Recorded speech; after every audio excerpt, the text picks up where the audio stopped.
Hello students, good morning. आज हम अपने सिलेबस की थर्ड यूनिट में जो टॉपिक है उसमें हम जेनेरा ब्रायोफाइट्स के जो अपने कोर्स में हैं रिक्शिया, मार्केंशिया, एंथोसिरॉस और फ्यूनेरिया, उनके बारे में पढ़ाई शुरू करेंगे। और इसी क्रम में सबसे पहले आज हम रिक्शिया की बात करेंगे।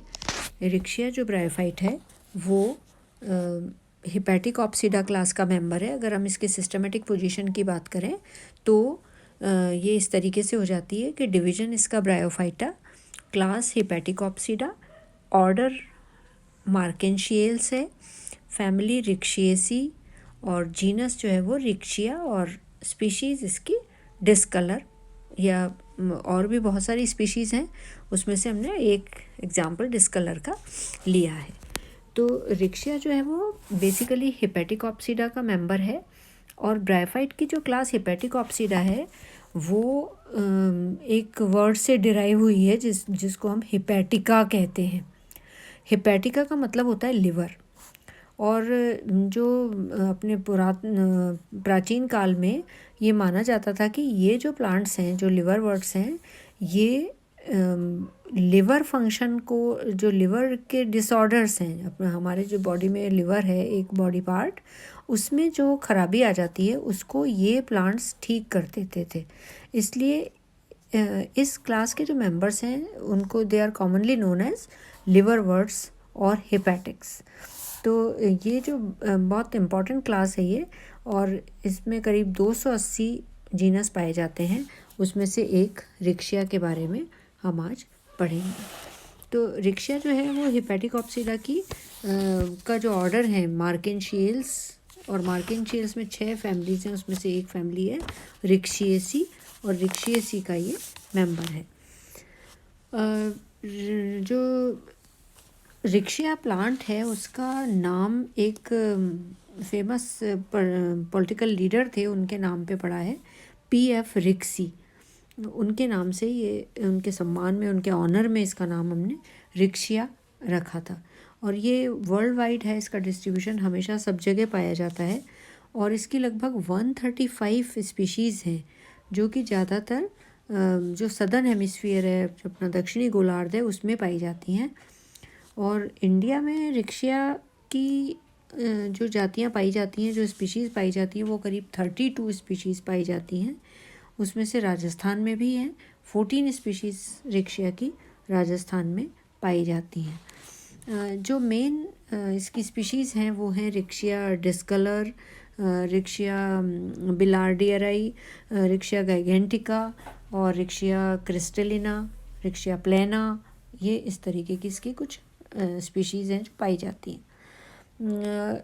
ये ज़्यादातर बारिश की ऋतु में या ऐसे समय पे जब पाया जाता है जब मॉइस्चर हो, ये जो सबस्ट्रेटम है जहाँ ये पाया जाए वो मॉइस्ट हो। जैसे मॉइस्ट ज़मीन हो सकती है या चट्टानें हो सकती हैं, नमी वाली चट्टानें, या दीवारें हैं या पहाड़ हैं उन पे हैं, या मैदान है, तो वहाँ पे मॉइस्चर होना चाहिए, वहाँ पे ये पाई जाती हैं। और ये कुछ जो स्पीशीज़ हैं, जैसे जो राजस्थान में पाई जाती है रिक्शिया आबुएंसिस, ये माउंट आबू में पाई जाती है। और जो पानी है उसमें तैरते हुए मिलती है, मतलब फ्लोटिंग है, एक्वेटिक पाई जाती है। और जो रिक्शिया है वो ज़्यादातर वो ग्रुप में उगते हैं और नमी वाली जगहों पे ये ऐसे सुंदर रोजेट की प्रकार की चटाई जैसी आकृति बना लेते हैं। रिक्शिया प्लांट जो है वो बाहर से कैसा दिखाई देता है, अगर हम इसकी एक्सटर्नल मॉर्फोलॉजी के बारे में देखें तो जनरली ये इस तरीके का एक रोजेट टाइप का प्लांट दिखाई देता है, जिसमें लोब्ड स्ट्रक्चर हैं और जो डाइकोटोमस ब्रांचिंग शो करता है, मतलब ऊपर की तरफ इसमें लोब्स पाए जाते हैं। और जो दोनों लोब्स होते हैं वो डिवाइड होके फिर वापस एक लोब से 2 शाखाएं निकलती हैं। तो इस तरीके से ये अगर बार बार विभाजित होने लगता है तो ये इस तरीके से एक चटाई नुमा या रोजेट नुमा रचना में दिखाई देता है नेचर में। जो इसका थैलस है वो ग्रीन कलर का है, प्रोस्टेट है, मतलब ज़मीन पे चिपका हुआ पाया जाता है, और डॉर्सी वेंट्रल होता है, लीफ लाइक स्ट्रक्चर होता है, डॉर्सी वेंट्रल होता है, और डाइकोटोमसली ब्रांच्ड होता है। डाइकोटोमसली ब्रांच्ड का मतलब हर जो लोब है इसका वो दो पार्ट में, दो शाखाओं में डिवाइड हो जाता है। और कभी कभी ये बार बार भी विभाजन होता है, जैसे रिक्शिया क्रूसिएटा में। तो बार बार विभाजन के कारण ये रोजेट का निर्माण कर लेते हैं। इस तरीके से ये अलग शेप में चटाई नुमा स्ट्रक्चर में दिखाई देते हैं। हर जो इसका, अगर हम इसको इस तरीके से देखें, अपर सरफेस डॉर्सी वेंट्रल होता है, तो ये इसकी डॉर्सल सरफेस है जो कि ग्रीन होती है। इसमें ये इस तरीके से लोब्ड स्ट्रक्चर पाए जाते हैं, कुछ पॉलीगोनल एरियाज बन जाते हैं जिसके बीच में एक एयरपोर हल्का सा दिखाई देता है। और जो रिक्शिया के जो जैसे ये लोब्स हैं इसके अपर पार्ट में, एपेक्स वाले पोर्शन में एक एपिकल नॉच पाई जाती है, थोड़ा खांच पाई जाती है, और इस खांच पे से ये मतलब एपिकल ग्रोथ इसमें होती है, या ये ग्रोइंग पॉइंट इसका स्थिर होता है इसके अंदर। और जो डॉर्सल सरफेस होती है उसमें एक बीच में ये मीडियन जो लॉन्गिट्यूडनल फरो है वो पाई जाती है। और इस थैलस को अगर हम पीछे से देखें, मतलब इसकी वेंट्रल सरफेस को देखें, तो इस वेंट्रल सरफेस पे ये राइजोइड्स होते हैं।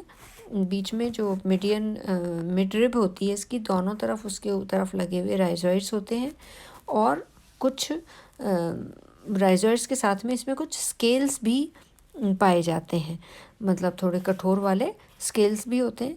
और ये जो स्केल्स होते हैं ये पर्पल कलर के होते हैं, बहुकोशिकीय होते हैं, मल्टीसेलुलर, और ये सिंगल सेल थिक होते हैं। ये मतलब जो थैलस है उस पे ये जो ओल्ड लोब्स होते हैं उसमें ये दो लेटरल रोज में लगे हुए पाए जाते हैं। यहाँ हम देख सकते हैं कि एक लेफ़्ट रो है, एक राइट रो है। तो इस तरीके से ये इसमें पीछे की तरफ अगर अपन देखें तो स्केल्स होते हैं और राइजोइड्स पाए जाते हैं। जो थैलस है इसका रिक्शिया का, वो राइजोइड्स द्वारा अपने सबस्ट्रेटम पे चिपका हुआ मिलता है। और राइजोइड्स एक स्मूथ, दो तरीके के राइजोइड्स होते हैं, या तो वो स्मूथ वॉल्ड होते हैं या इस तरीके से वो ट्यूबरकुलेटेड राइजोइड पाए जाते हैं। जो निचली लेयर है इसकी थैलस की, वहाँ से ये सिंगल सेल्ड दो स्ट्रक्चर निकलते हैं जो कि राइजोइड्स कहलाते हैं। और राइजोइड्स जो हैं वो दो तरीके के हैं। एक तो स्मूथ वॉल्ड राइजोइड्स हैं जिसकी इंटरनल वॉल जो है वो एंटायर होती है, मतलब उसमें कहीं किसी तरीके के उभार नहीं पाए जाते।